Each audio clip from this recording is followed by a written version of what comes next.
folks. How are you doing? It's great to be back. Just waiting for my buddy to connect here. Rodolfo Machello, Rudy Machello. And then we're gonna get started with Chá Pedagógico. There he is. There he is. I hope you missed us because we have been very busy and we missed. Invite him. And I hope you cannot hear my neighbors because they are having a party here. Hey, what's up, man? Good to see you again, man. Good to see you, bro. We saw each other last week, right? What? It's always a pleasure.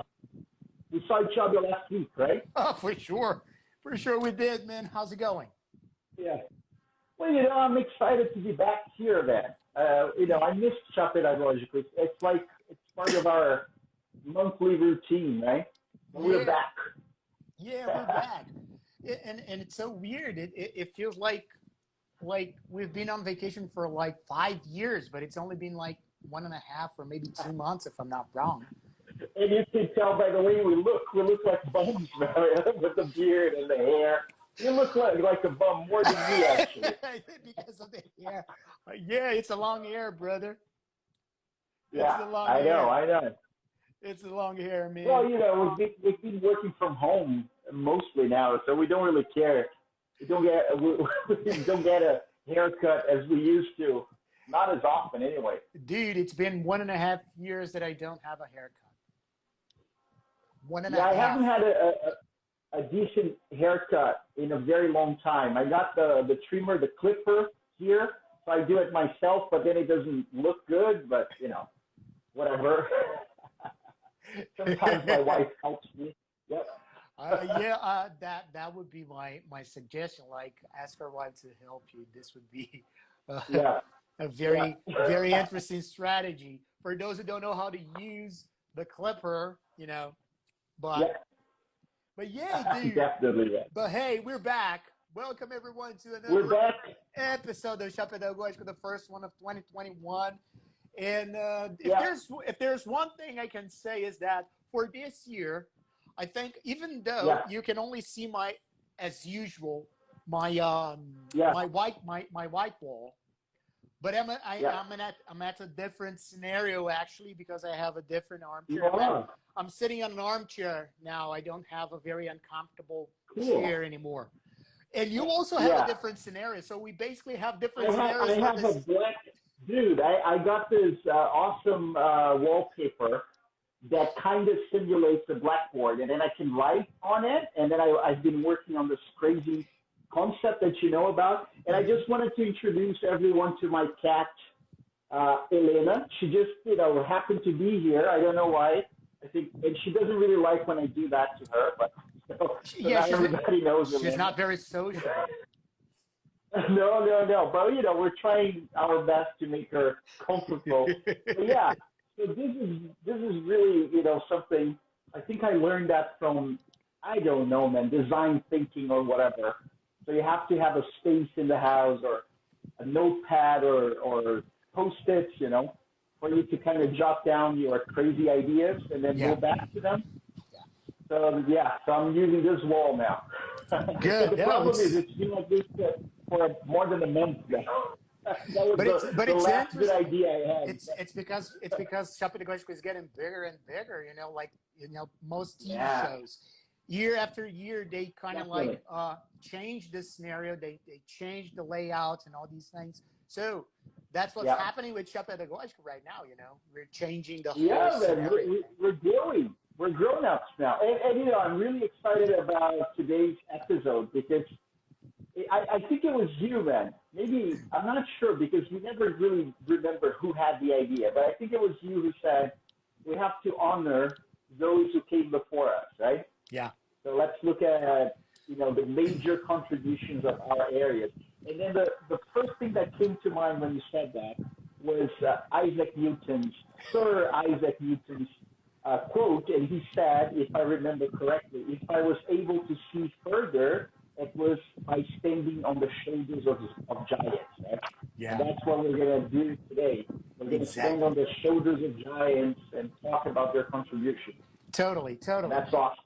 But before we start, once again, I'd like to welcome everyone to the very first episode of Chá Pedagógico of 2021. And quick reminders, this episode is going to be on IGTV of EDC Rocks. Okay, so guys, if you didn't have the opportunity to actually follow us from scratch, you can see the recording of this episode on IGTV. Also on YouTube, This episode is going to be on YouTube this week. I promise I'll do my best this year to upload the episodes as fast as I can. So it's going to be this week on YouTube. All you got to do is search for Tomasello Consultoria on YouTube. You're going to find the channel, and you're going to see this and previous episodes there. And we're also on Spotify for those who cannot watch us, or for those who are maybe along the week, stuck in traffic, and oh my God, this is a traffic jam, a huge traffic here. What do I do? Well, you can listen to us. You know, maybe doing the dishes. Doing the dishes, yes. Or maybe if you're on the subway, and it's like you got to go all the way through the lines, and you're going to step off the train on the last platform. Then you can listen to us and prepare your lessons at the same time. You can use us as inspiration as you listen to us. You can also prepare your lesson plans all the way through your last platform. So don't forget, guys, IGTV, YouTube, and Spotify in the format of podcast. Of course, on Spotify, you're not going to be able to see us. I don't know if this is good or bad. I think that's actually a positive thing, So if no visual distraction. If you're listening to us on Spotify, we look like two bumps. And as Andres said, I look more a bum than he does. You do. Because my hair is super long. And one more thing. On YouTube, I found a way to close caption the episode. So every episode is going to be closed captioned. So all you got to do when you watch us on YouTube, click on closed caption button, and then you're going to be able to actually not only listen and watch us, but you're also going to be able to read whatever we're saying. For those who can't hear us, or for those who have some sort of hearing impairment. So this is another thing, because we don't have enough people to contribute to sign language. So this is a way. So we're going to honor, this episode is going to be an honor for those who paved the way. We were having this conversation a couple of weeks ago. I think it was before, it was the end of last year, where we were thinking about the episode for this year. And we were like, why not? Because there's so many people. I mean, if we're here talking about the things that we know, if we're sharing the knowledge that we know, if you guys are sharing the knowledge that you guys know, it's because of those who came before us. Even if those guys are completely obsolete today. But you have to remember, like maybe 50 decades ago, 50 years ago or decades ago, maybe those guys were not obsolete. Those guys actually were groundbreaking. So because of those guys that are here. Yeah, exactly. And that was, part of the problem, like choosing who I was going to talk about, because there's so many people who have made huge contributions, right, to neuroscience and psychology and education. And some of them are very controversial. Some of them, I'm going to talk about a guy who, neuroscientists nowadays really hate, but he has definitely changed the way we see, therapy, for example, and, getting professional help and things like that. But I don't know about you, Rudy. I think I remember when you said, so what's your list? Who's on your list, right? I was like, oh man, I don't know. I had like, okay, can it be like 10 people? But then we wouldn't have time to talk about that, right? But yeah, it was hard for you too, right?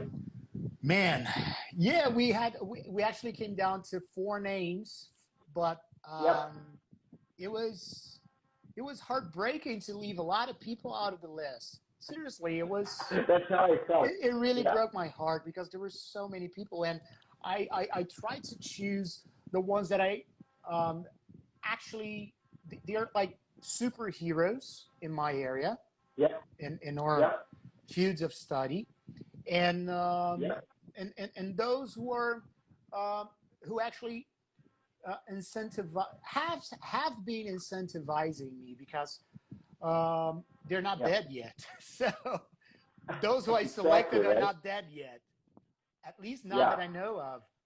But if I may, I think I'd like to start with the most obvious one, of course, Chomsky. Chomsky. You know, cheers for Chomsky, brother. Cheers, Chomsky. Yeah. Well, this guy is one of the most quoted guys in linguistics, and not only linguistics nowadays, right? In linguistics, in politics, in psychology, in literature, in you name it, you know. But why is that pretty obvious? And I think the questions for those who have been following us, you guys must be asking, but really, you question Chomsky all the time. You say that there's a lot of things that he says and that he said were not very consistent, and you're still, you know, paying homage to him. Yeah, I am, because seriously, what he said, whatever he said, and he said a lot of things, was in 1959. He became groundbreaking in 1959. When I say 1959, I think it's important here to actually understand the whole historical context around the whole thing there. So the world had just come out of a bad World War. So there were a lot of researches going on, and many fields of study, and then nobody was actually being not able, but they were not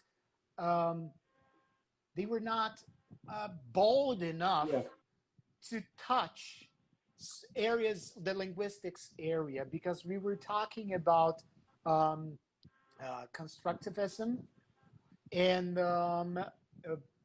behaviorism and all these things. But no one said, wait a minute, there's something going on with our brains. So basically, he was groundbreaking because of that.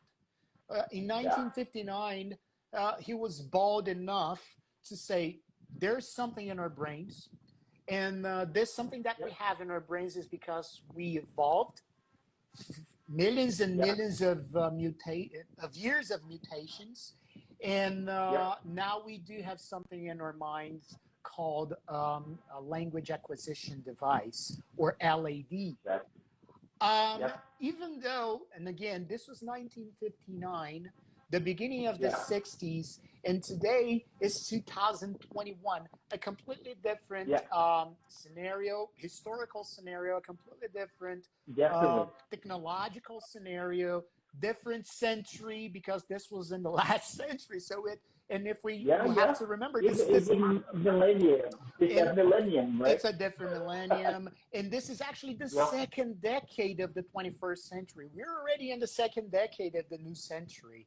So, and we were talking about the first half of the last century. So that was remarkable, because what he said was so powerful, because he opened the doors like, wait a minute. So if he's talking about the brains, if he's considering language as something that's going on with our brains, inside our brains, let's see if this is true. Let's see if this is real.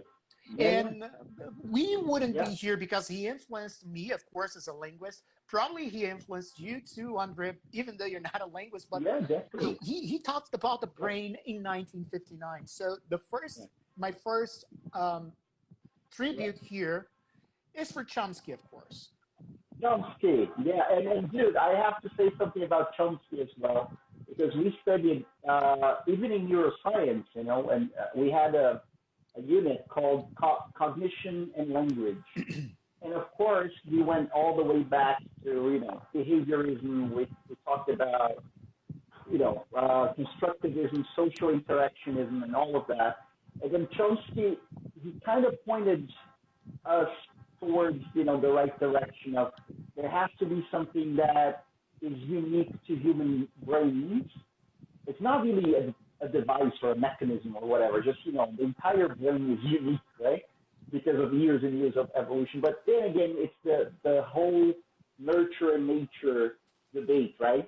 And then, so he's definitely somebody who deserves our tribute, even though nowadays we know that a lot of his ideas are not really corroborated, let's say, exactly. by, scientific discovery, but still.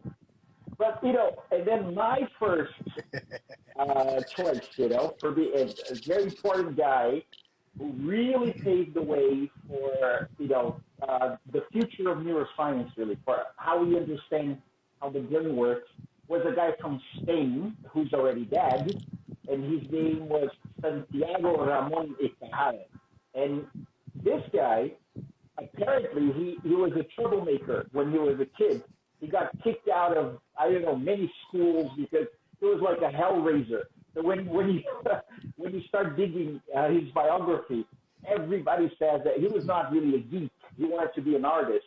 And his dad would take him to cemeteries for him to draw stuff. And, and then he became very interested in anatomy. And then he joined the army, and then he had very complicated diseases. They actually had a mission to Cuba, and he got tuberculosis and, a bunch of things. He was apparently okay.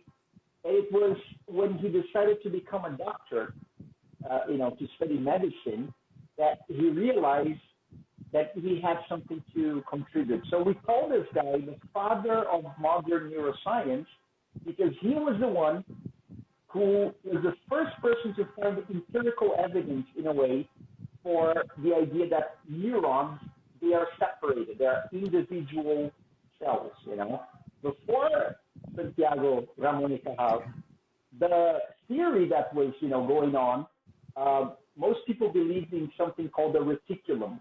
So the reticulum is like a huge network that there are no gaps, no divisions, just a bunch of wires all together, and they are all connected. And how did he do that? How did he actually see that? Golgi, a guy from Italy, had invented a very cool technique, like a staining technique to detect different cells. They call it the black stain, right? And it's a very toxic mixture of silver nitrate and phosphorus and whatever. And then for some reason, when you apply that to brain tissue, the cells, they become very black, very dark, and then everything else is not affected, which is great because you can see the cells very clearly. And then Golgi believed that the cells were still connected all together. They were the reticulum, but Santiago Ramón y Cajal, hellraiser, troublemaker, he said, take a look, there's a small gap between the cells, and that's the synapse. So this guy was the very first one to actually see the synapse, and then that changed our understanding of neuroscience, how the brain works. So to Santiago Ramón y Cajal, yes. Ramón y Cajal. We honor you. Yeah. Yes. I have a question. You were talking about Golgi. Was he also the guy who actually found out, or whose guy the Golgi complex was named after? Exactly. The it was biology named after him, right? Thing. Golgi was an Italian scientist, and he was the one that they got the name to, for the complex. And a very interesting thing, I think it was 1906 or 09, I don't remember. Both Golgi and Cajal were given the Nobel Prize for discovering the neuron, right? So very cool, huh? But you were talking about hellraisers, I think these are the guys, These are the guys that there's a reason why we're honoring these guys, because you have to you have to question everything. I know the slogan of Machello Consultoria is "Leave the status quo."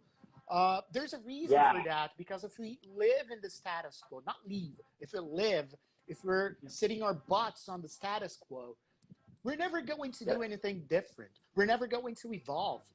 And it's of our human nature to evolve. I don't know if you remember the webinar that Professor Paul Howard-Jones gave us last year, in the second semester of last year. He mentioned that in the very beginning of his webinar. We are entities. We are a combination of cells that want to evolve. It's part of our nature to evolve. So if we sit our butts on the status quo, we're never going to evolve.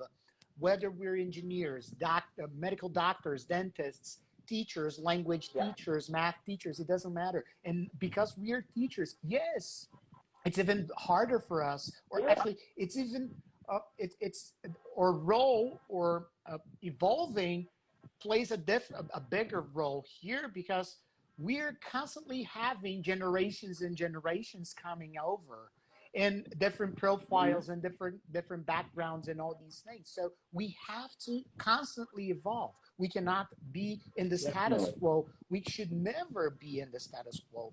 Of course, sometimes it's hard to see ourselves inserted in the status quo. But once we see, once we realize, like, wait a minute, I'm in the status quo. I haven't changed anything. All right, so go for it. Try something new, try something different, experiment things, be open-minded for everything. And because we have to be open-minded to everything, my second hero, so to say, here, I think it's also pretty obvious, because I talk about this guy like 24/7 almost. Michael Tomasello, of course. Yeah. Tomasello, cheers for you. And Tomasello, cheers, Ed. Yeah. Why? First of all, because he's a great guy. I never had a chance to actually meet him in person, but you know that I've already had some conversations with him, never in person. But he's a great guy. And why? Because he studies actually something that is really, really huge in my field of study. Even though he's not a linguist, he's an anthropologist. And he studies the behavior of people, the psychological behavior of people. He has a huge impact and contribution to linguistics, especially to language acquisition, because he is one of well, I don't know if I can say he is one of the fathers, but he is definitely one of the most famous people for usage-based learning field of study. And what's usage-based learning field of study? Well, this idea of usage-based is that we're going to develop our language based on social interactions. And these social interactions are going to trigger our cognition. And we're going to use our cognition to make some associations of language and behavior. We connect these two things. And based on these two things, we're going to create concepts. And based on these concepts, we're going to be like, oh, so in this situation, in this context, we normally use this combination of words, because this combination of words means that. Great, I got it. I'm going to do the same. And then we're going to improve our repertoire. And when he says usage-based, is not only, in our case now, students using the language. It's also adults, or in our case, teachers, using the language and providing input to our students. We are giving them the role, the linguistic model to our students. And based on this model, that's how they are going to make this association. And more interestingly, he also talks about something that's like a subcategory of usage-based learning, which is what? Shared intention. And in many of my webinars, presentations, and all these things, I talk about the idea or the studies of the linguistic device, as if language was a Cartesian plane, and with a bidimensional Cartesian plane, and with this horizontal axis would be the syntactic order, And the vertical axis would be the repertoire, the words. As we combine the words, we create as many sentences as possible. That would be the notion of a linguistic device. So we are going to be in contact with a lot of words, combined words, and then our brain is going to put them in the right order, in the right place, and then based on one or two examples, our brain is going to, oh, I understood what it means. So now every other word that goes into that falls into that category, I'm going to put in this order and combine and make sentences. Well, that's right up to a certain point, and that's what Chomsky used in his colorless green flowers. You know, that makes no sense because this is the third dimension that I humbly say actually, it's tridimensional because we do have the syntactic order in the horizontal axis. We do have combination of words in the vertical axis, but we also have the intention as a third axis, as the z-axis here. And this intention is crucial for language acquisition. In Tomasello, of course, he talks about shared intentions. Not only him, of course, but he talks about shared intention, and that's it. If I understand, if we have, it's because Andre and I and you guys have similar intentions. I know exactly the word combination I'm going to use in order to communicate with you guys. So you can even anticipate anticipate things. So in a Google-ish way, when you're typing Google, of course they use an algorithm based on this, similar to that, like, and they complete whatever, like, you start typing, you're in the middle of typing something, and then Google automatically gives you some choices like, whoa, Google is reading my mind. Well, it's kind of like that. We have shared intentions with Google, so I couldn't leave him out of my list. Tomasello, of course. Tomasello, yes. And you know what? Something funny. You always talk about Tomasello, and I was doing some research for a lesson on brain and language evolution. And guess who popped up, Tomasello, because as you said, he's an anthropologist, and he did some work on primates. And then that thing about shared intentions, and really meaning, using sign language to mean something to. So it's very, very important. And that has a weird connection to my next, oh my God. Let's say hero. Oh my God. Oh my God. Usage-based learning, right? And that has a very weird connection to Brenda Milner. I want to talk about Brenda Milner before I talk about the other one.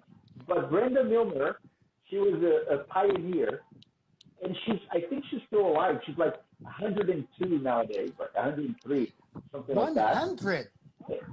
Yeah, she's really old nowadays, but she's still alive and kicking, man. Whoa! And one of the things, and this is the funny thing. So she got her first degree at the University of Cambridge. She's British, and then she moved to Canada, to Montreal, to study and to actually be one of the students of Wilder Penfield, one of the greatest neuroscientists who actually discovered the lobes, like named the different parts of the brain. Mm-hmm. And this guy worked with the guy who created the theory that we were able to observe later of use it or lose it, that has everything to do with usage-based learning. Yeah. Donald Hebb. He created a theory of long-term potentiation, like neurons that fire together, they wire together, right? The more you use something, the more you reinforce that in your brain, and the easier or, the faster for you to retrieve that.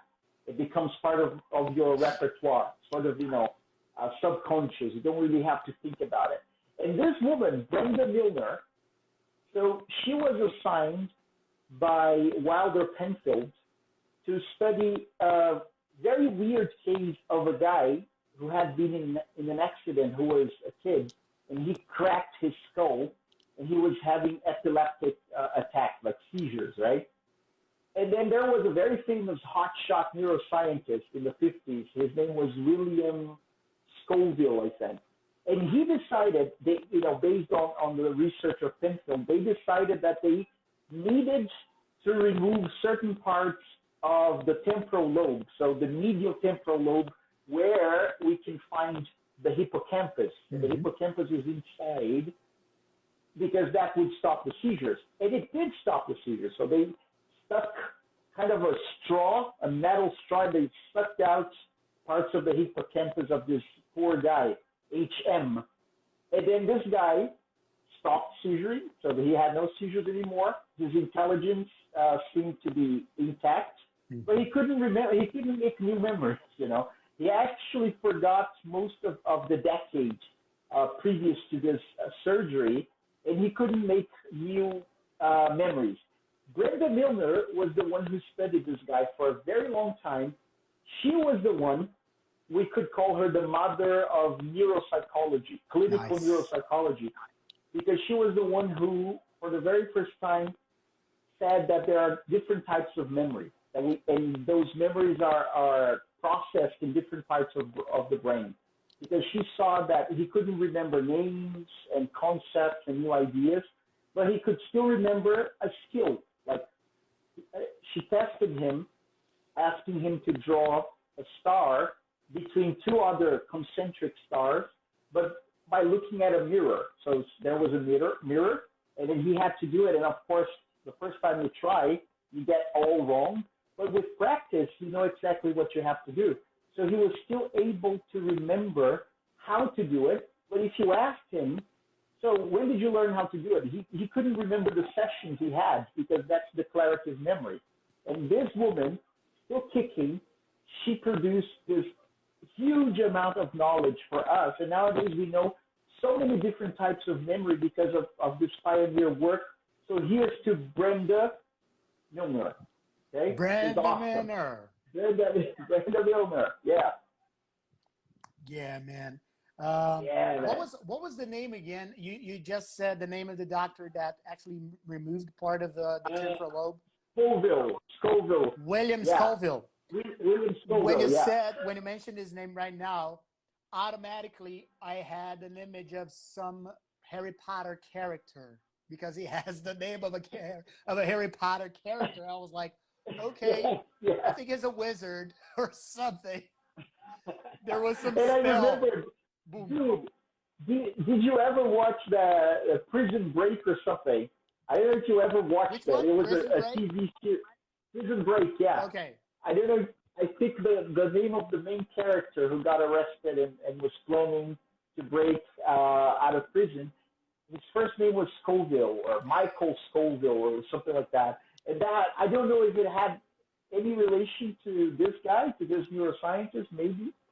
But yeah, so probably this is how our memory works, right? We make associations. Yeah, no, I think probably because these writers, they like to play word games, like Scoville, Definitely. and then when you dig it up, you're going to see, Scoville was the name of the guy, blah, blah, blah. Probably there is. Yeah. But automatically when it said William Scoville, I was like, okay, he's a wizard, he has a wand. And he was like, temporal lobus laboratorium, boom. And then something happened. Exactly. That's perfect. It's so I can see Hermione correcting your pronunciation right now. Yeah. Oh my God. Well, he's not one of the guys that we're, paying homage here, so we can make fun of his name. We're paying homage on Brenda Milner and not Scoville, so we can make fun of his name and all these things. But it's so interesting because I envy you, even though I read a lot of women who actually have contributed a lot to the field of linguistics. I feel bad now that I was thinking I haven't included in my name. Actually, I included in my name only one woman, and now I feel bad. I should have included more. Now that came to me, but anyway, and I'm very thankful for you inviting me to, talk to your students of PUC last week. Yeah, Thank you so much. And that was awesome. it was really cool. And It was really great. at that moment, I had a great opportunity to talk to them a little bit more about how to construct concepts and conceptualization in general. There's so many guys that I've been reading about it. I never stopped reading about these guys, but I would like to, pay tribute here, pay homage here to, I'd say one guy, but it's actually two at the same time. William Kraft and Ronald Langacker, because these guys talk about conceptualizations and grammar constructions. Because the whole thing behind is that grammar is not something normative nor descriptive. It's part of, remember when I talked about usage-based, we understand the context and all these things. Well, the context is important because then we're going to storage in our mind a lot of footage. So we're going to storage a lot of footage in our minds. And this footage is conceptualizations. We create concepts. And these concepts are going to be responsible for our speech.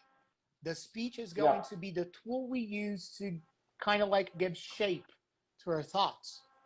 And Ronald Langacker and William Kraft, they say this, and one of the examples that they say is the word away.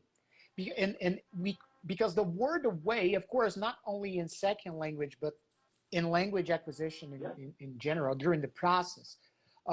When we think about the word away, automatically we understand that it's what? An object that was previously at a certain point, and now it's at a distant point than previously. So that's the whole concept that we have.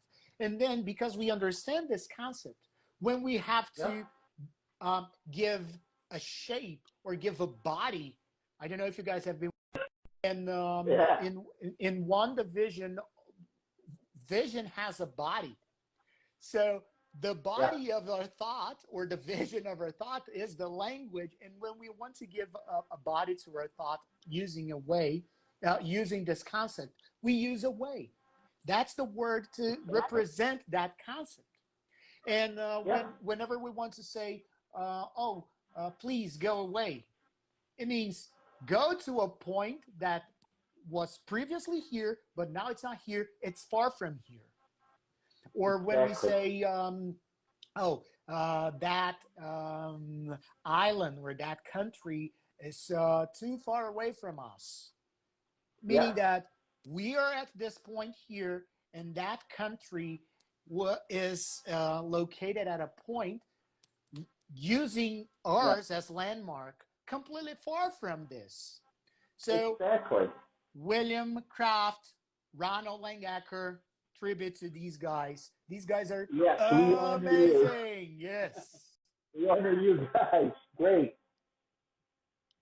Okay, so let me talk about the next one. And this, I'm not saving the best for last, I guess, but this one, highly controversial. Everybody has heard his name. He has shaped most of what we think in terms of, psychology and even Western philosophy. And this guy's name was Sigmund Freud, an Austrian, crazy, I don't want to say anything bad, but he was really highly controversial. And nowadays you can find YouTube videos and interviews of experts, and even seminars, like lectures, that range from everything he said was bullshit to he changed the way we think. Boo boo. Yes, exactly. That's okay. We can curse because on YouTube I tag that the episode is not for kids, so that's fine. We can curse. So we can say one bad word. It's like I think there's a rule for movies like that, right? You can say one bad word and that's okay. You can get away with that. But that's a, so see, this guy really, he brings it up, right? Whenever we're talking about Freud, it's brought up somehow. And again, you can find people who love him, people who hate him. And I think it's important for us to understand where he came from. So he came from Austria. That was the 19th century. He wanted to be a doctor, so he ended up being a neurologist. But then his methods were not very nice, And then again, I think the first thing we should know about Freud is that he realized that a lot of the symptoms that his patients were displaying, they didn't have any sort of physiological origin, right? Because he would look inside their brains, he would actually, be able to determine whether there had been damage or not. Yeah. And then he realized that no, so if it's not coming from the physical body, it has to be coming somewhere else. And then he realized it was coming from the mind. And then he was the guy who proposed. Of course, there were people who had been talking about that before him, but he was the really first one to say that our experiences in childhood, they're going to shape who we are in adulthood, and there might be severe consequences to, the way that we relate to one another. And then I think one of the biggest contributions was exactly the field of psychoanalysis or psychodynamics, that talk therapy, right? Because before Freud, if you had any kind of mental issue or condition, you would be locked up in an asylum, and they would probably torture whatever you had out of you, try to do it, or electroshock therapy and stuff like that, which has its place in some cases according to neuroscience, but still, they would, do it for everyone. And nowadays we understand that he was lying about his results. He was really mean to his patients and unethical. He would often do things that are considered non-scientific, pseudoscience. But I think we should honor Freud. So here's to Freud, because I think he opened up. Here's to Freud. He opened up. He opened up a lot of doors and also a lot of patience. Exactly. Yeah, but at least a pathway for us to talk about our problems and get treatment, right? One of the things that he was obsessed with sex, man. Yeah. So this guy, he was a pervert. So everything had a sexual cause. He really he called it the psychosexual stages of, oral fixation, anal fixation, genital fixation, and stuff like that. And he also had this idea that we are living for pleasure and we're trying to avoid pain. Yeah. So our unconscious mind is all about pleasure and sex and violence and animal and behavior, right?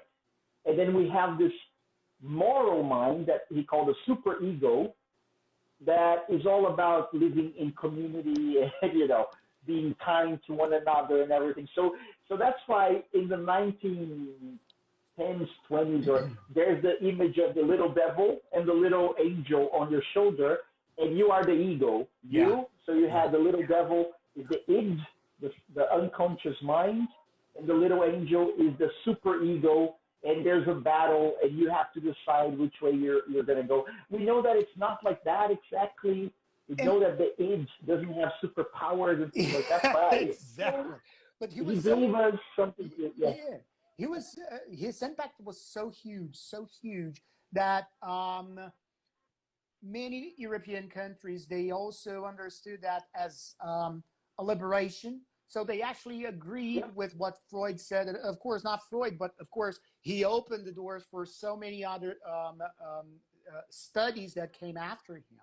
And many European countries saw that as a liberty. So that's why they are so okay with a lot of things. They don't have second thoughts about a lot of things like, oh, my body. Oh, no, that's why we have so many European countries. And one of the, and the revolution that the United States had, the sexual revolution that the United States had, mainly in the 60s, the mid 60s, the late 60s, and all these things with the hippie movement and all these things, was also based on Freud.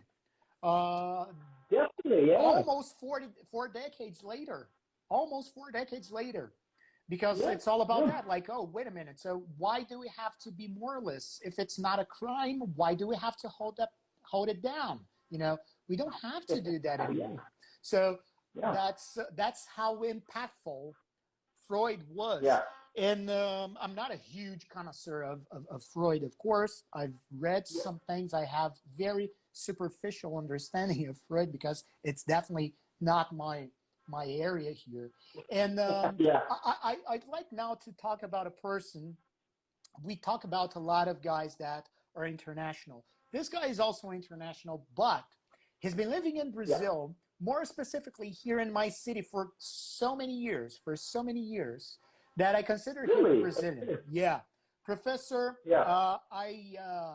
it's hard to pronounce his name. So, Professor Raja Gopalan.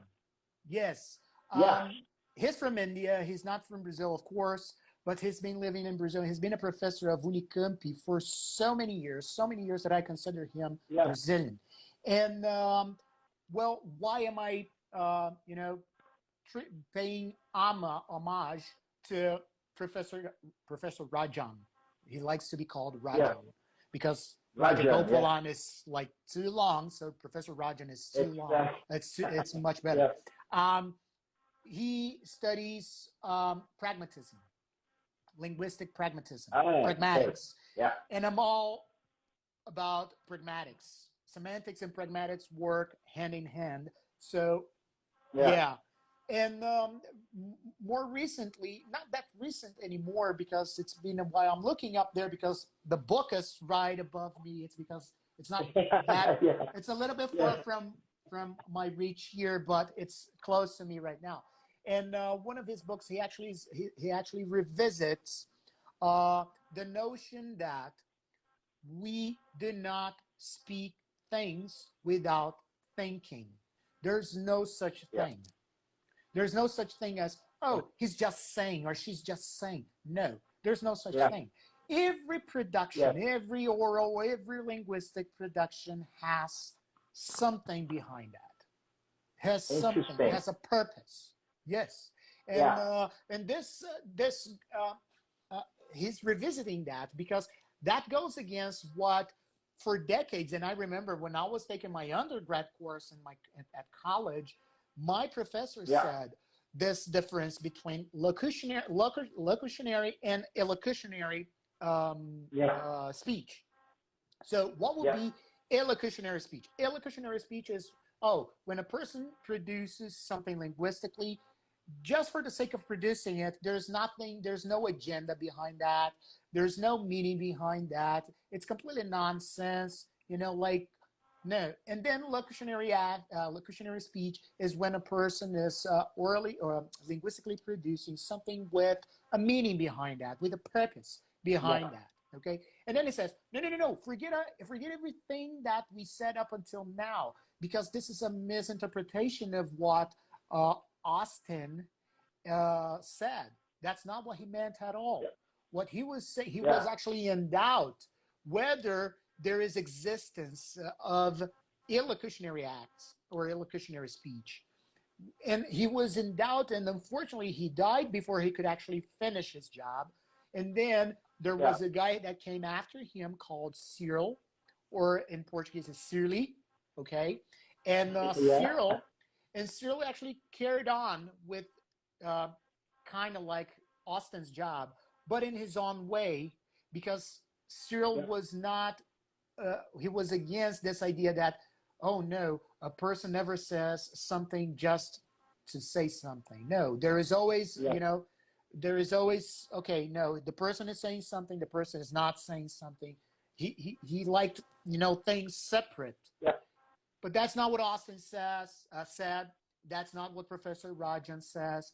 And that's also what I believe.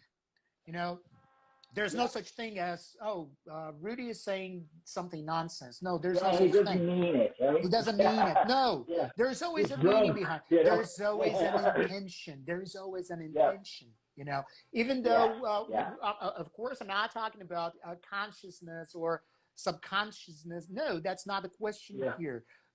We're paying homage to Professor Rajan, and this guy's awesome, and he lives like some He's your neighbor, then. Some miles away from here. You have to pay him a visit. And his doors are always open because I paid him some visits, and his doors are always open. Cool, man. All right, so this is my last one now, right? Yeah. I guess. I can't believe we're almost done, man. Okay, this one is a more contemporary guy, and I really like to talk about him because I have one of his books that really inspired me to think about the relationship between cognition and emotion, right?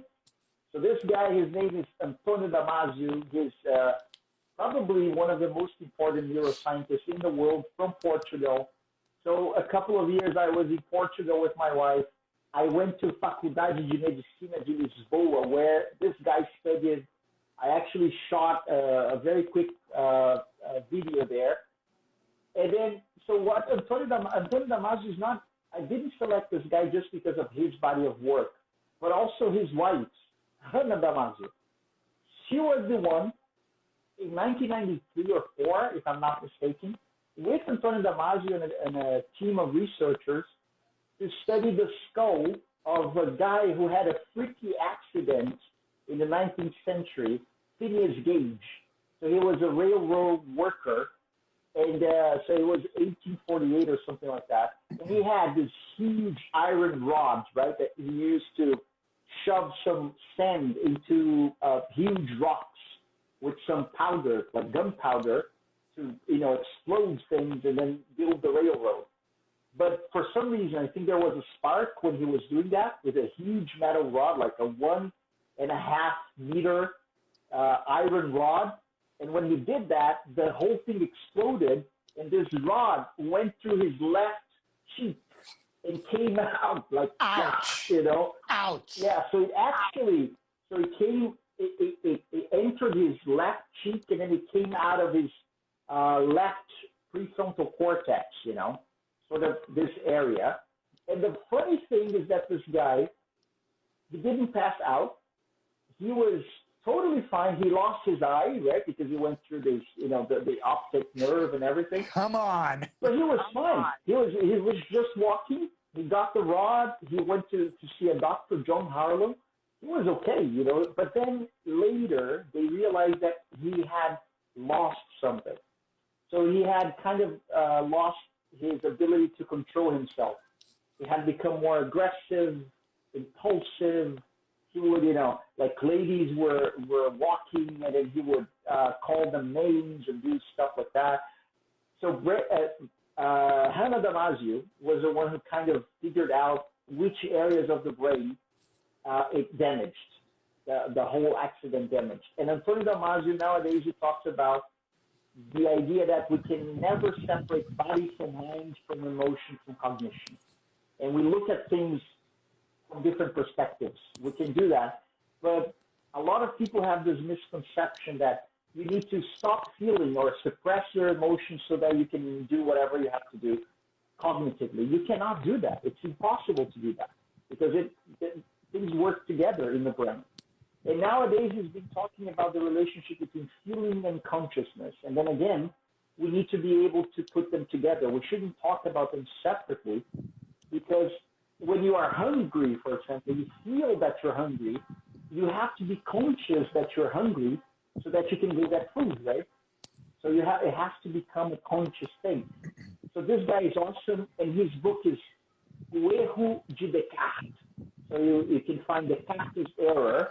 And he talks about this, you know, very interesting symbiosis, right, between cognition and emotion. Do not separate them. They are together. I'm teaching a class about this tomorrow. So if my students are here, you saw it first here.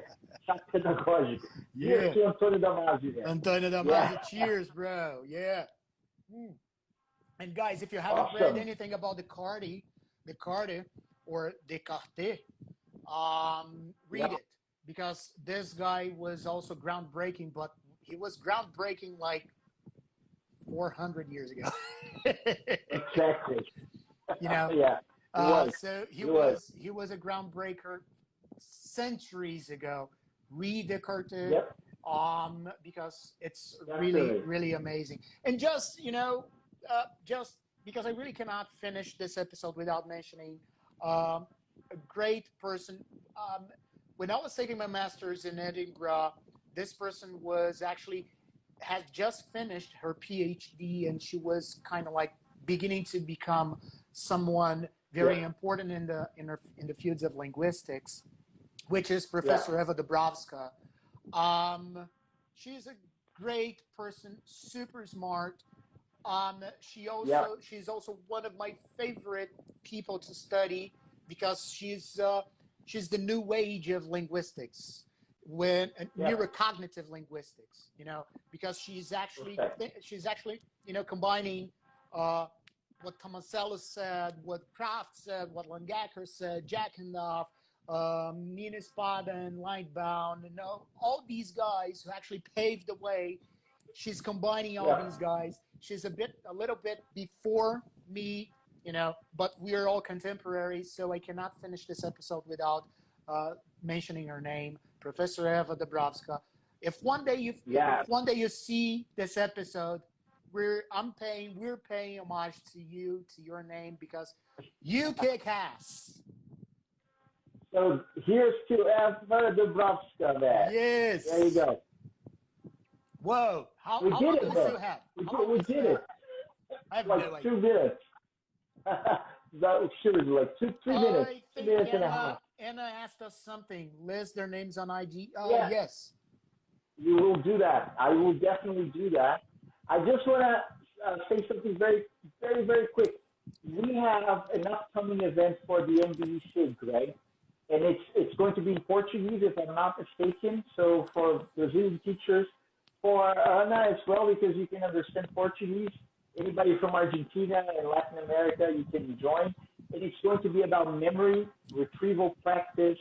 Check out Brastiço MBE SIG on Instagram.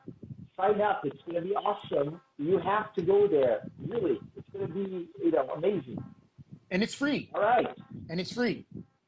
And it's free. And guys, please, if you like the episodes of Chá Pedagógico, we have something very important to ask you, all of you, whether you're listening to us on Spotify or watching us on IGTV or YouTube later. Watch the film, The Arrival. Yes. Okay? Watch this film. First, it's a kick-ass film. 2, great plot. 3, we're only going to say in the next episode of Chá Pedagógico. Amy Adams. 4. Oh, yeah. Jeremy Renner. Yeah. Yeah. I mean, the actors are great. I wasn't going. But, and 3, we're only going to say the number 3 in the next episode of Chá Pedagógico. But please watch this film. It's very recent. It's not that old, and it's not that recent either. Yeah, I think it's like 3-4 years old. 3 years ago. Yeah, something like that. Watch Arrival. It's a sci-fi, but it's great sci-fi. And we're going to give you some answers about it in the next episode of Chá Pedagógico. Please don't forget to follow us here on Instagram at Marcelo Consultoria and at EDC Rocks. Don't forget to follow this episode on Spotify if you like podcasts. This episode is also going to be available on IGTV, EDC Rocks IGTV, and also on YouTube this week. I'm going to upload it to Marcelo Consultoria's channel on YouTube this week. Thank you so much for watching us. This is the very first episode of 2021. Yes, awesome. Thank you very much. I just wanted to say the last thing, we have a couple of seconds. Last week was awesome because Rudy was part of my lesson about language and thought. And the coolest part was, I asked my students to read his text on EFL magazine, which you can still read. Our thoughts have no official language. I asked my students to read it. And then what would you ask the author of this text if you could talk to him, right? And then they started thinking of a bunch of questions, and guess what? Somebody mentioned the author had just joined the session because his name was right there. So that was very cool. Thank you for being there, Rudy. That was Thanks awesome. for the invitation. Andre, thank you so much, guys. Andre, thank See you, you guys. brother. See ya. Bye-bye.